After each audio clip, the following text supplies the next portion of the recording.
ये 4 साल की जो फौज में भर्ती हुई और उनको शहीद का दर्जा न देना, ये किसान परिवार का बेटा जाता है शहीद का दर्जा ना पाता, बहुत तकलीफ होती है। तुष्टिकरण की राजनीति को छोड़ करके विकासवादी राजनीति पर अगर ध्यान दिया जाए तो अच्छी बात है। हाँ, पूंजीपतियों को दरकिनार करके अब मोदी जी को किन चीज़ों पे ध्यान देना चाहिए ताकि वो अगली बार इस तरीके से उनकी सीट ना आए और ज़्यादा है? अब आने लायक हमको लगता नहीं है कुछ ऐसा बचा है कि वो दोबारा 3 साल कुछ भी करें, वो नहीं आ सकते। ये फैजाबाद की सीट जो है अयोध्या मुख्य, जिन पे इनका पूरा चुनाव टिका था, वो खुद ये हार गए। ठीक, तो कहीं ना कहीं ये लोग बता दिए हैं कि यहाँ कोई धर्म की राजनीति नहीं चलेगी। तो हम लोग यादव समाज के हैं, वो चाहे जो भी करें, हम लोगों से खुश ना खुश वो सब दिन रहेंगे। हाँ, और हम लोग सब दिन अखिलेश भैया के साथ रहेंगे। और योगी महाराज चाहे जो करें, उनसे खुश ना खुश होकर क्या करेंगे? हम लोग जब तक अपने अखिलेश भैया को मुख्यमंत्री बना नहीं लेंगे तब हम लोग खुश नहीं होंगे। यानी आप जाति के ऊपर करेंगे वो। हेलो दोस्तों, हम लोग आ चुके हैं यूनिवर्सिटी रोड में। यूनिवर्सिटी रोड है ना, यूनिवर्सिटी रोड में। और आज हम यहाँ के युवाओं से ये जानेंगे कि आखिर इलाहाबाद जैसी जो सीट है, जो हमेशा से इनका गढ़ रहा है, अयोध्या में राम मंदिर बना करके उस पूरे राम मंदिर के ऊपर ही पूरा चुनाव लड़ लिया गया और राम मंदिर वाले स्थान को ही वो हार गए। तो आखिर बीजेपी की कहाँ पर चूक हुई जिससे यूपी में इतनी कम सीट्स उनको मिली? तो हम लोग युवाओं से पूछेंगे कि ऐसा क्यों हुआ। तो सर, क्या नाम है आपका? मेरा नाम आकाश विक्रम जी। जो आकाश जी, आपको क्या लगता है कि यूपी के अंदर इतनी कम सीट आने का क्या कारण है? एक तो इनकी 10 साल से सरकार थी, फिर उत्तर प्रदेश सरकार थी, तो जनता हमेशा परिवर्तन चाहती है। और दूसरा रोजगार, तीसरा पेपर लीक, चौथा ये 4 साल की जो फौज में भर्ती हुई और उनको शहीद का दर्जा न देना, ये किसान परिवार का बेटा जाता है शहीद का दर्जा ना पाता, बहुत तकलीफ होती है। और ये 4 से 5 चीजें ऐसी थी जिससे जनता में थोड़ा सा हताशा थी। और परिवर्तन प्रकृति का नियम है, बहुत ज्यादा इसमें दिक्कत नहीं है। हाँ, अब आप ये कह दें कि आपके कहने से कोई 80 सीट दे दे, 70 सीट दे, 60 सीट दे, तो आप लोकतंत्र है, उसकी जो लोकतंत्र जो निर्णय करता है उसको उनको स्वीकार करना चाहिए। तो क्या लगता है कि अब ये जो अभी योगी जी के 3 साल बचे हुए हैं और ये नई सरकार अब मोदी जी की बन रही है फिर से 3.0, तो इसमें ऐसे कौन कौन से मुद्दे हैं जिसपे इनको ध्यान देना चाहिए बीजेपी को अगर अगले बार फिर से आना है तो? सबसे बड़ा मुद्दा है रोजगार सबसे बड़ा मुद्दा है। और दूसरा मुद्दा यह है कि ये भारत की जनसंख्या को नियंत्रण करने के लिए कुछ न कुछ उपाय करें। संसाधन सीमित है, जनसंख्या बढ़ती जा रही है, उसके 10 साल की सरकार में इस पर कुछ न लाना और जनसंख्या जनगणना के नाम पर NRC और जो क्या था NC, हाँ लाना, ये सब बड़ा तुष्टिकरण की राजनीति को छोड़ करके विकासवादी राजनीति पर अगर ध्यान दिया जाए तो अच्छी बात है। हाँ, पूंजीपतियों को दरकिनार करके, पूंजीपतियों को दरकिनार करें। बिना पूंजीपतियों के देश चल पाएगा? अरे गजब बात कर रहे हैं आप, बिना पूंजीपतियों के देश नहीं चल पाएगा। कैसे चलेगा? 2014 से पहले पूंजीपति नहीं थे क्या? वो तब भी तो थे। नहीं तो तब भी थे, तो उसका कुछ मानक होता है ना कि 51 आप ले जाइए, 49 भारत सरकार को दीजिए। जब नरसिम्हा राव की सरकार ने 1991 में शपथ लिया, खुली बाजार नीति आई, तो उसमें क्या निर्णय हुआ था? यही तो हुआ था, ये रहेगी वो सरकार की चीजें, आपकी नहीं होंगी, लेकिन आप हमें 49 दीजिए, आप 51 ले जाइए, आप बेनिफिट ले जाइए ज्यादा, लेकिन हम वो चीजें भी हमारी रहेंगी, उसका आधे से थोड़ा सा कम बेनिफिट भी हमारा रहेगा। तो कुछ चीजें हैं ऐसे रणनीति बना करके, और किसी से अमित शाह जी से कह देना कि 400 ये कर देंगे, वो कर देंगे, भारत पाकिस्तान, भारत चीन, हिंदू मुस्लिम, ये सब बहुत पुरानी चीजें हैं। नया हिंदुस्तान है, कुछ नया करने की, उनसे उभर करके कुछ नया करना है। क्या नाम है सर आपका? आदर्श यादव। अच्छा, तो यार थोड़ा तेज बोलिएगा। और आपको क्या लगता है कि अब जो नई सरकार बन रही है मोदी जी की, तो अब मोदी जी को किन चीज़ों पे ध्यान देना चाहिए ताकि वो अगली बार इस तरीके से उनकी सीट ना आए और ज़्यादा आए? सबसे पहले इनको जो है रोजगार पे ध्यान देना होगा, रोजगार पे ध्यान देना होगा, उसके साथ साथ किसानों पे ध्यान देना होगा। इनको किसान के लिए जो है अच्छा करने का प्रयास करें, क्योंकि उनको अपने मेहनत के अनुसार जो है उतना प्रॉफिट नहीं मिल पा रहा है। हमारे देश के किसान जो है दिन ब दिन नीचे की ओर मतलब गिरते जा रहे हैं। तो सबसे पहले मतलब युवाओं को रोजगार दिया जाए, उसके बाद किसानों को भी ध्यान दिया जाए। ये 2 चीजें बहुत जरूरी है। किसान आंदोलन इतना बड़ा हुआ है, उस पर इतना निरंकुश तरीके से 1.5 महीने 2 साल 1.5 साल तक निरंकुश रहना सरकार का, वही किसान आज सबक सिखा दिए हैं। जब हमारे ऊपर निरंकुशता होगी तो आपको भी हम सिंहासन से उतार कर नीचे कर देंगे। दिनकर जी की पंक्तियां हैं कि सिंहासन खाली करो कि जनता आती है, वही साकार। तो सबसे बड़ा मुद्दा हो गया बेरोजगारी का और किसान का, है ना? तो ये जो अभी 3 साल यूपी में बचे हुए हैं अभी योगी जी के, तो उसके लिए आप कुछ कहना चाहते हैं कि यूपी में क्या ऐसा करना चाहिए जिसको जैसे अगली बार भी वो आए? अब आने लायक हमको लगता नहीं है कुछ ऐसा बचा है कि वो दोबारा 3 साल कुछ भी करें, वो नहीं आ सकते, क्योंकि आने वाले टाइम में हम लोगों ने जिस तरह से मतलब इतनी परिस्थितियों का सामना किया है। सबसे बड़ी चीज़ है हम लोगों ने पेपर लीक। अब एग्जाम के लिए तैयारी करो साल भर, फिर उसके बाद जब एग्जाम दो तो लगता है 2 महीने बाद पेपर लीक हो गया है, तो बहुत आहत होता है सभी युवाओं को जो प्रतियोगी परीक्षाओं की तैयारी कर रहे हैं। और बहुत सारी चीज़ें हैं। अब इनका आना हमें नहीं लगता है कि एक मैं मीडिया वालों से कहना चाहता हूं, जो मैं लगातार डिबेट देख रहा हूं जब से सीट्स का क्लियर हुआ है, तब से मीडिया दिखा रही है कि जातिगत समीकरण। भाई जातिगत समीकरण नहीं है, युवा आपसे नाराज हैं। जातिगत वाला यहाँ मामला नहीं है। लोग दिखा रहे हैं कि मुस्लिम एक हो गया, यादव एक हो गया। यादव मुस्लिम की बात नहीं, यहाँ पे युवा सब एक हो गया। अब युवा चाहे वो पंडित हो, ब्राह्मण हो, चाहे ठाकुर हो, चाहे यादव, कोई भी युवा हो, सबका सब आपसे नाराज है। तो इस पे आपको काम करना पड़ेगा, है ना।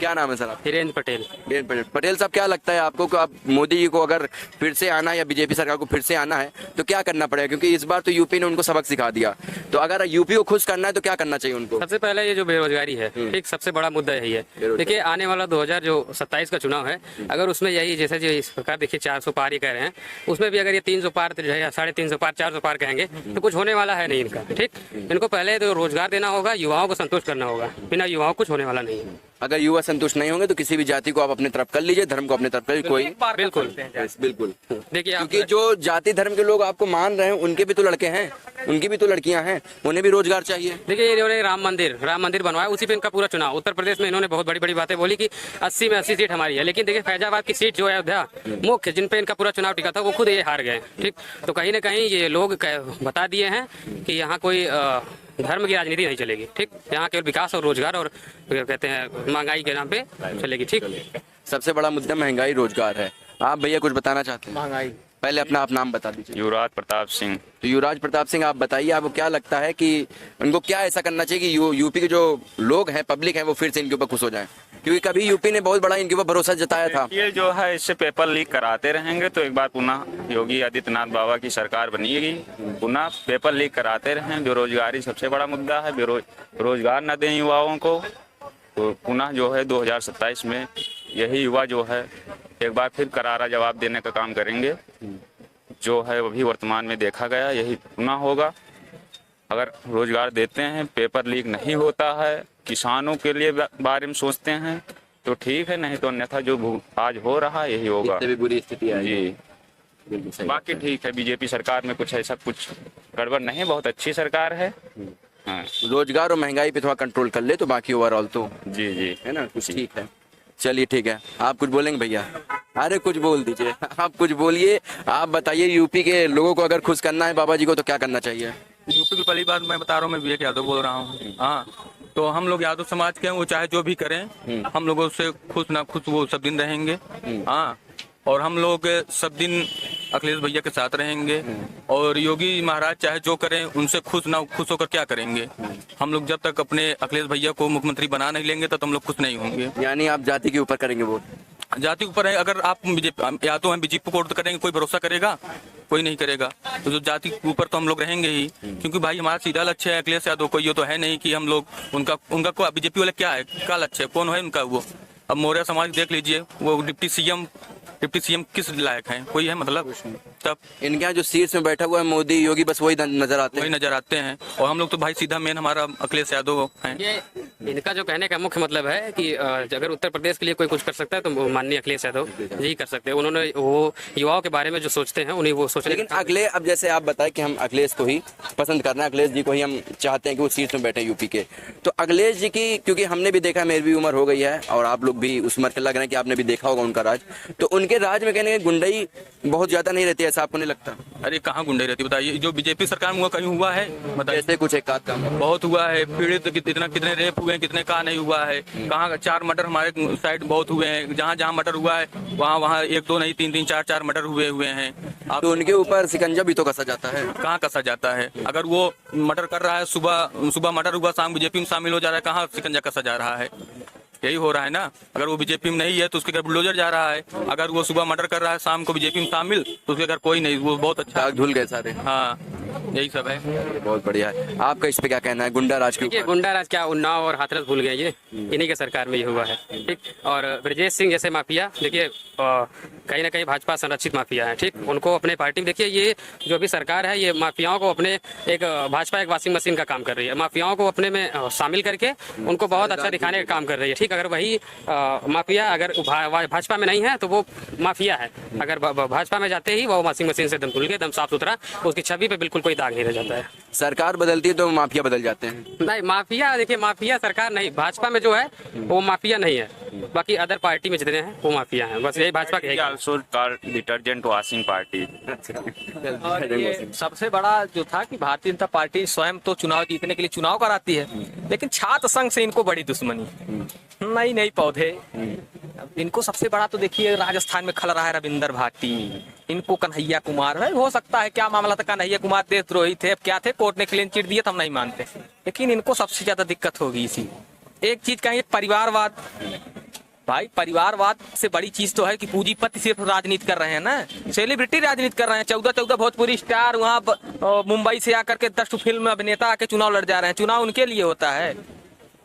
क्रिकेटर जो है चुनाव लड़ते हैं, सब लड़े चुनाव, लेकिन जो छात्र राजनीति से दबे कुचले गरीब, अब अगर छात्र राजनीति नहीं होगी तो भारत को जयप्रकाश नारायण, लोहिया, अंबेडकर, पेरियार जैसे लोग, चंद्रशेखर जैसे लोग, या इनके जो इनके बिरसा मुंडा जैसे लोग कहाँ से पैदा होंगे, कैसे होंगे? अरे कांग्रेस पार्टी इतनी मजबूत पार्टी थी, उसको यह बताने के लिए कि लोकतंत्र है, जयप्रकाश नारायण और लोहिया जी ने पूरे उत्तर भारत में ऐसी क्रांति लाई कि उखाड़ फेंका गया, तो लाई कम से कम वो सरकारें तो ऐसी थी, इमरजेंसी लगाया गया वो अलग बात, लेकिन कम से कम सबसे बड़ा मुद्दा होना चाहिए छात्र राजनीति सर्वोपरि, युवाओं के लिए छात्र राजनीति, कम कम युवाओं को आगे बढ़ने का कोई मौका ही नहीं दे रहे हैं, नौकरी नहीं दे रहे हैं, छात्र संघ खत्म कर रहे हैं। देखिए बोलेगा छोटा, नौकरी अलग बात है, ठीक, यही यहाँ बगल में है, अब इलाहाबाद विश्वविद्यालय छात्र संघ है, 2018 के बाद ठीक उसको बैन करके रखा गया है, ठीक, और ये छात्र संघ एक जो छात्र राजनीति का एक नर्सरी कहा जाता है, यहीं से नेता निकलते हैं। यहाँ से देखिए, हाँ, जो हमारे देश और प्रदेश में तमाम नेता निकले, चंद्रशेखर सिंह जैसे लोग यहाँ निकले हैं, ठीक। तो ये घूम घुमा के बाद फिर वहीं पे आ जाती है कि छात्र संघ जब था यहाँ पर, मैं भी यहाँ का छात्र रह चुका हूँ, छात्र संघ जिस टाइम पे था, छात्र संघ जैसे जो नेता रहते थे वहाँ, युवा नेता जो होते थे, युवा नेता की आड़ में वो लोग बहुत सारे जैसे लड़कों को धमकाना या कुछ गलत, जैसे कोचिंग में पहुंच जाना कि इसका एडमिशन 5,000 रुपये फीस है, तुम 1,000 में कर दो तो मैं ये कर दूंगा वो, तो ये सारी चीजें कहीं ना कहीं गुंडा राज बढ़ रहा था, जिसको जैसे इस तरह किया गया। ये कहीं ना कहीं आप ये जो कह रहे हैं, ये देखिए गुंडाई नहीं थी, ये जो दबे कुचले, देखिए गरीब परिवार से जो छात्र आते थे उनके शिक्षा के लिए ये छात्र नेता कोचिंगों में जाके फीस कम करने की बात करते थे, ठीक, वो छात्र हित की बात करते थे, गुंडाई नहीं थी, ठीक। देखिए छात्र हित की अब ये आप खुद भी समझ रहे हैं, तो अब हो रही है, अगर कोई लड़का जाए कोचिंग में और ये कह दे कि सर आपके यहाँ 10,000 फीस है, 3,000 इस बार ले लीजिएगा, 4,000 अगली बार ले लीजिए, 3 बार ले लीजिए, उसे माँ बहन की गाली दे करके फेंक देना, उसका कार्ड फेंक देना, तो ये गुंडाई नहीं दिखती है, ये गुंडाई नहीं दिखती है। कोचिंग का मानक क्या होना चाहिए, कितने कोचिंग संस्थानों को जीएसटी नंबर अलॉट है, छात्र शिक्षक अनुपात उनके यहाँ क्या है, उनके यहाँ सुविधा क्या है? यहाँ शटर की दुकान में बैठ के कोचिंग चलाने वाले माफिया बताएंगे कि छात्र गुंडे होते हैं, वो बताएंगे। आज प्रयागराज में अपराध बंद हो गया, 2018 जिस दिन से चुनाव छात्र संघ बंद हुआ उस दिन हॉस्टलों की स्थिति उठाकर देख लीजिए, कितनी हत्याएं हुई, कहेंगे बमबाजी होती है। मतलब अगर स्वयं की जो सिस्टम है, मैं फेल हो जाऊं और थोपड़ा दूसरे पर फोड़ूं, आपके पास पुलिस है, आपके पास लिंग 2 की कमेटी रहती थी, आप कितना खर्च करते, आप पर्चा खारिज करते। आपने क्या कहा कि 15 दिन वो प्रत्याशी भंडारा चला रहा है, पर्चा आपकी हैसियत क्यों नहीं हुई खारिज करने की? स्वयं को आप कमजोर और बुजदिल बता करके और एक टीका किसी पे फोड़ देना कि छात्र राजनीति ऐसी होती वैसी होती है, ये बड़ा ही दुखद विषय है। इसके मतलब लोकतंत्र में इतनी सब चीजें हुई, सब कुछ हुआ, लोकतंत्र में हत्याएं नहीं हुई, नहीं ये इस लोकसभा चुनाव में उत्तर प्रदेश के अंदर करीब 60 ऐसे लोगों की मृत्यु हो जाती है गर्मी के कारण, जिनकी ड्यूटी लगी होती है। होमगार्ड, पुलिस, प्राइमरी के शिक्षक, तहसील में काम करने वाले सफाई कर्मी से लेकर कितने लोग गर्मी से मर जाते हैं इसी में। ये मौसम है चुनाव कराने का। अगर आप देखेंगे तो नकारात्मकता हर जगह है, उसमें थोड़ा परिवर्तन करने की जरूरत है। एक चीज ये कह देना कि यहाँ के व्यापारी वर्ग को लूटा जाता था, कोचिंग को कोचिंग बंद हो जाती थी, बाप रे बाप, कोचिंग इसके पहले कोचिंग होती ही नहीं थी। अरे जब पुलिस की भर्ती ही नहीं आएगी, प्राइमरी की भर्ती ही नहीं आएगी, फौज की भर्ती ही नहीं हो, कोचिंगियाँ कहाँ से चलेगी? कोचिंगियाँ जब चलेगी तभी तो चलेगी ना। बिल्कुल सही बात। अगर कुछ गड़बड़ हो रहा था तो उनको सरकार का वो था ना, सरकार उनको सही कराती। पुलिस है, सब कुछ है, कैसे नहीं है? आप कहेंगे कि हमारी नीतियां हैं, हमने लॉ एंड ऑर्डर पर काम किया, शासन कराइए, लॉ एंड ऑर्डर मजबूत करिए, जो प्रत्याशी बदमाशी करे पर्चा रद्द कर दीजिए, रद्द कर दीजिए पर्चा ना। आपको तो कुछ अच्छा कर भाई, जैसे आपको ये कह देना कि बंद ऐसा तो है तो फिर चुनाव ही बंद करा दीजिए। मतलब कि समझ रहे हैं। विधानसभा चुनाव लोकसभा क्यों हो रहा है, तो चुनाव ही ना हो भाई, उसमें तो बहुत कुछ होते हैं, सब कुछ होता है। तो ये ठीकरा करना गलत बात है। कुल मिला करके लोग छात्र संघ की दुश्मन, जो यहाँ की पार्टियां हैं वो छात्र संघ की दुश्मन हो गई।